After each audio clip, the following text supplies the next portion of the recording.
Mistaken. My word. Mistaken. Mistaken. Yeah. Can be. Can be. Years ago, that was Wayne Dyer's first book, Your Erroneous Zone. It was. I have it. Many years ago.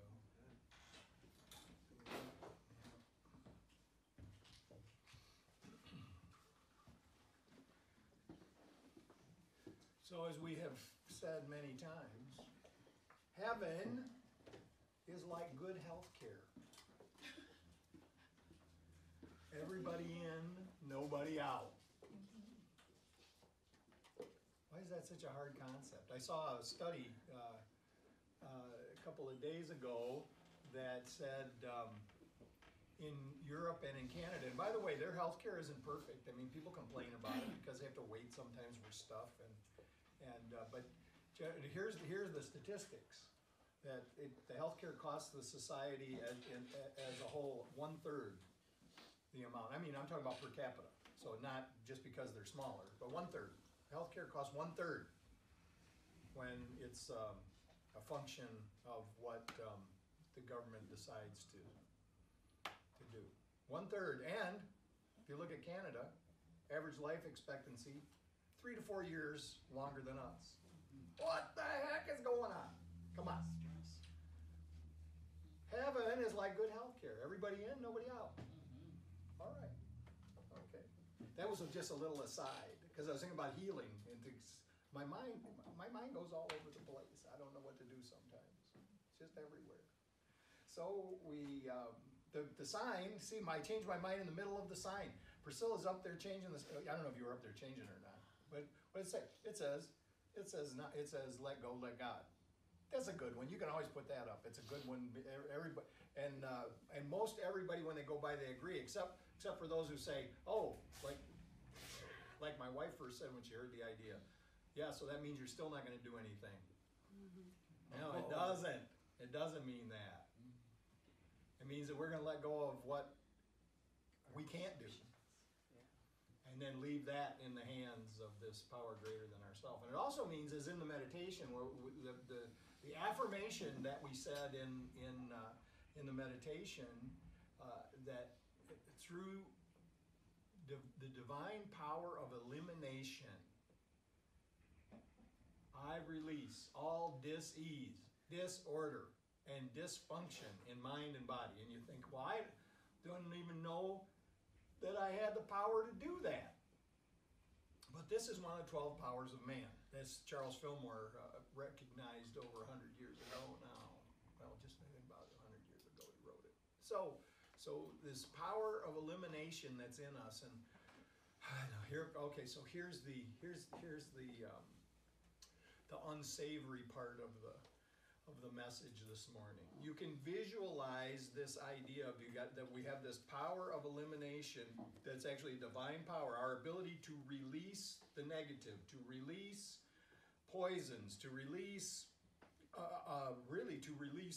suffering. You can visualize it the same way as the body eliminates waste. Unsavory, yes, okay. You maybe don't want to think about that right now. But actually, and I won't say any more about it except for this one thing. It's quite an effective meditation while you're in the bathroom. Okay?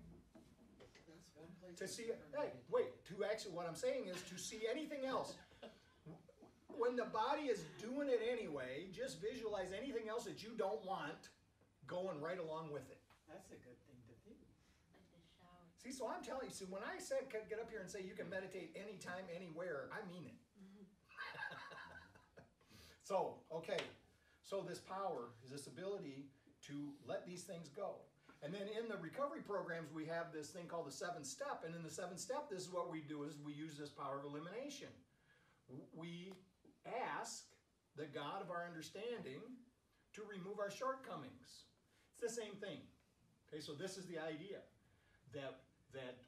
So we make this conscious decision that what we're going to do is we're going to look at these things that we don't want anymore, and we're going to ask this power within us to relieve us of them. And so just doing it, the first time doing it, there's a great sense of relief. So, okay. I don't know, I don't think I've told this story probably for years, but I'm gonna tell this story. So it was a winter night. Maybe I better stay put. Just stay put, make sure I'm on there. No. I can move around a little bit? Okay, so this cold winter night, now, well, it's right about this, not quite, a little bit later than this, in January, almost 35 years ago. I took the dog for a run. I had been working on my sixth step diligently, and I felt like I was ready, and so I took the dog out the door, and we started to run down the street, and it was snowing, cold, really cold. You could feel it. My nostrils froze a little bit as I'm running, and my breath is streaming behind me, and I can hear my feet crunching on the sidewalk as we ran. Ran to a park about, I don't know, about 2 miles away. And the park was in an old quarry.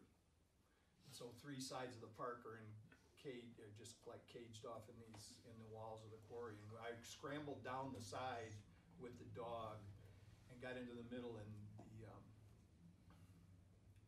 stars were bright. And the moon was up. And I stood in the middle of that quarry, and I asked that the God of my understanding remove my shortcomings. And I stood there, I don't know how long, but I had a total sense of peace, and this connection was just so strong. And the only way I can describe it, and I have this experience from time to time, where I just knew everything was all right. There was no striving, no need for some kind of endeavor. It was just like everything was in order. And then I knew it was time to go back, and so I began to run back. And as I'm running back, I'm running really starting to pick up the pace. I'm running faster, but as I'm running by the houses, I'm seeing the light. I'm not that interested in seeing exactly, but I got the sense of family life happening in these homes as I ran by. Faster and faster I ran. Just felt like I was being propelled by this energy. And I get back home and I come in, and I'm feeling, and I said before, I felt like, this is what Gandhi must have felt like. I wasn't aspiring to too much, was I? No, but man, I was feeling it. And I had talked to somebody else about this. They said, well, part of that's got that runner's high going on. I said, I don't care. I just want to feel it again. But I came in the house and I was quiet. I was so afraid that if I spoke one single word, that I would break this spell. And I just felt kinder. I felt more loving. I felt just like it was just this great thing.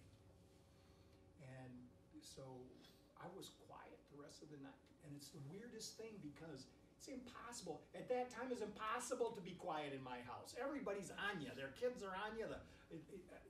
I don't even know why it was like everybody cooperated. I didn't say, shut up, I don't want to talk. It just, everybody seemed to cooperate. Everything was in order. It was serendipitous. So then, the next morning I woke up and the feeling was gone. Yeah. So, but something had occurred. First thing that had occurred was it was the very first time that I felt what I later was to understand was conscious contact with the God of my understanding. The first time. So So, and then secondly, what happened was I suddenly had a choice. Whereas before, if you didn't act right, automatically there would be some kind of, either spoken, unspoken, there's some kind of retribution coming, one way or another. It might be under the surface, it might be, might be passive aggressive, but still, that was my reaction. All of a sudden I had a choice. I didn't have to do that.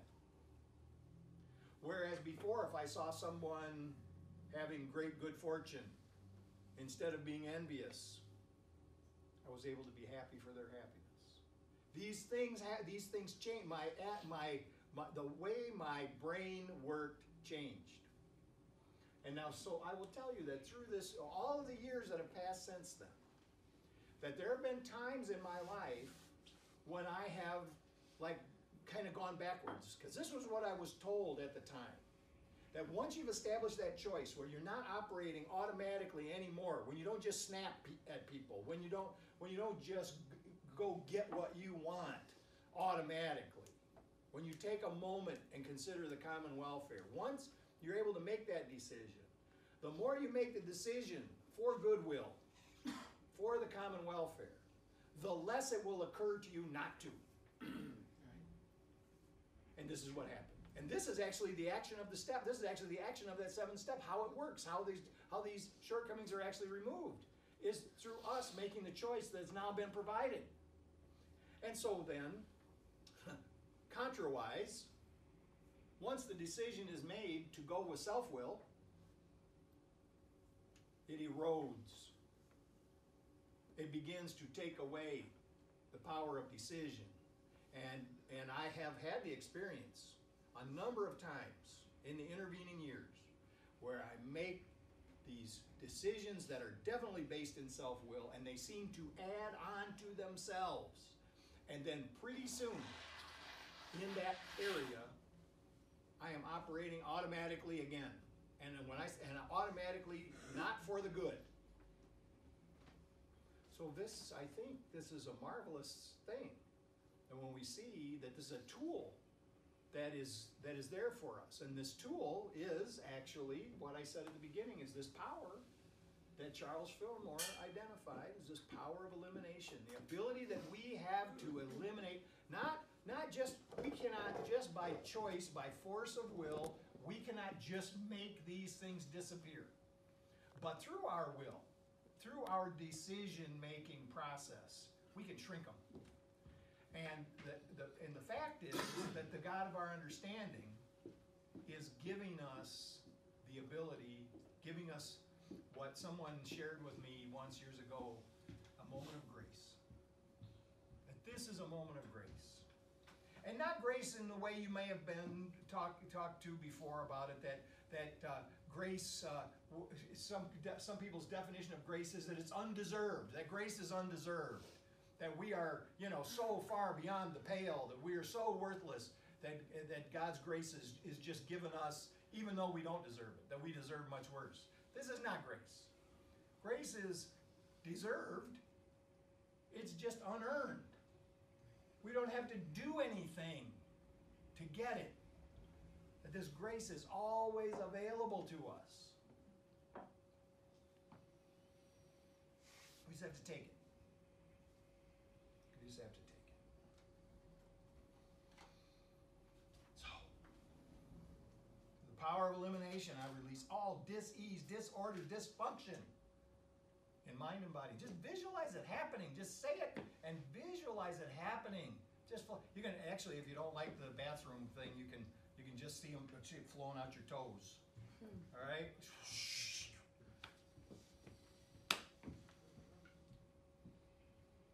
The problem is, many times we want to hold on to these things. We want to hold on to these behaviors because we think that they help us. They're these little imps, these little manifestations of ego are whispering in our ear all the time. I'll take care of you. I'll take care of you. Do this and that. I'm here for you. It ends badly. It ends badly. So So here's what's happening on this spiritual path. On the spiritual path, we're in progress, and we are reordering personality and ego. That's what's going on. We are reordering personality and ego. If we look at the development of people of bodies with personalities, we begin as babies, and I know it's so sweet. It's so sweet to say that these babies are so, the innocent little babies. But in practice, they're little hedonists. No, we love them. We love them. We want to hug them. This beautiful, right? The babies are beautiful. But the fact of the matter is, they want what they want, and they want it right now. Well, how long are we going to stay that way? This is the question, right? And we say, well, I'm a fully grown person. I can make my own decision. Then we look at our decision, we see that our decisions are infantile. They're making decisions based on these instant gratification kinds of things. And when let somebody get in the way of what we want, and then see. We may be a little bit quieter. We may be a little bit subtle, but on the inside we are raging, just like that baby. Didn't get that bottle when they wanted it. Didn't get the shiny toy, whatever. So the Course in Miracles says about this that just below the surface of this civilization, this social agreement that we have, the social contract that we have, just below the surface is rage. A storm-tossed sea of rage. But there's something below that. There's something deeper than that. There's a place within us where it's peaceful, calm. A place where we are actually in love and at peace. So here's what the Course says about this. What is the ego, is the question. The ego is idolatry. So the ego is the worship of something that's not God. Okay? So start with that. It is the sign of limited and separated self. Born as a body, doomed to suffer and end its life in death. It is the will, self-will, that sees the will of God as enemy and takes form in which it is denied. God's will. The ego takes form in which God's will is denied. The ego is the proof that strength is weak and love is fearful. Life is really death, and what opposes God alone is true. So here's all it's saying. All this, it seems complicated, but the only thing it's saying is the ego is continually saying no to God, no to oneness, no to unity, and it's saying yes to let's get what we can get when we can get it. The ego is insane. In fear, it stands beyond the everywhere. Now here, in this passage, the everywhere is capitalized. So, in fear, it stands beyond heaven. In fear, it stands beyond oneness. It stands beyond unity. Apart from all, capitalized, apart from God. In separation from the infinite. In its insanity, it thinks it is the victor over God himself.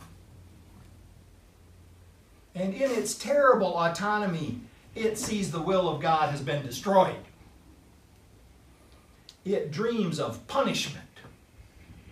Is this not true? It trembles. The ego trembles at its own trepidation. At the figures in its dreams.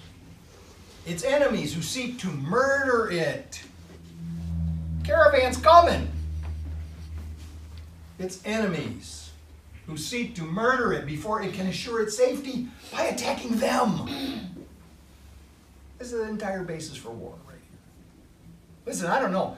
We talk about this all the time, and I'm telling you, I do not know what the answer is to all this conflict. I know one thing, when I look at the Middle East, what do we say many, many years ago? It was identified many years ago that the only solution when you look at what's happening in a place where there's been a feud going on forever and no one can even remember where it started. I know where it started. It started when Abraham sent Ishmael and his mother away. That's when it started. I mean, it's a symbol, but so how do you stop something like that? Where it's tit for tat, where every day it's retribution, where it's one piece of revenge after another. How do you stop it? The only way to stop it is to say, I'm not going to kill you, even if you kill my brother. I am not going to kill you, even if you kill my brother, because you are my brother. This is the only solution, and it is going to be painful, and it is going to take courage. I don't know how to accomplish it. I just know this. What do we say? Let there be peace on earth, and let it begin with me. Let me stop thinking that I have to murder somebody to make myself safe. And this comes to mind. I mean, I don't know. Sometimes I think I'm the craziest person in here because I see things on television, I get very upset about it, and my mind, the ego mind says, gotta get rid of them. We should kill them. We should. I mean, you look when you see the things are presented as threats. And what I want to do is I want to use the power of elimination and say, no, I do not want that thought. God, please give me another thought. Here's the truth: the Son of God is egoless. We are the Son of God. And what can we know in our soul, in our spirit? What can we know of madness and death of God when He abides in us and we abide in Him? What can we know of sorrow and of suffering when our spirit lives in eternal joy? This is the choice that we have: suffering or joy. You know, joy is the instant of bliss. It is bliss in the moment. This is what joy is. Happiness is like an extended kind of state, kind of upstate. But joy, when you think about joy, it's that moment where we feel bliss. This is what's being offered in this ability to eliminate all of these fearful thoughts that continue to come to us. And again, we can't do it by ourselves. We have to ask this Spirit. We have to ask what the basic text in Narcotics Anonymous says, the God within. Take this burden from me. Take this suffering from me. Let me have a moment of bliss. To know reality, the reality of spirit, is not to see the ego or its thoughts or its works or its acts or its laws or its beliefs, its dreams, its hopes, its plans for its own salvation and the cost in it. In suffering, the price for faith in it is so immense. The price for faith in the ego is so immense that the crucifixion of the Son of God is offered daily in its darkened shrine. And blood must flow before the altar where its sickly followers prepare to die. This is it. One lily of forgiveness. This is why I like that picture. You don't like that picture. This is why I like that picture. One lily of forgiveness changes the darkness into light. The altar to illusions, to a shrine of life itself. And peace will be restored forever to the holy minds which God created as His Son. His dwelling place, His joy, His love, completely His, completely us.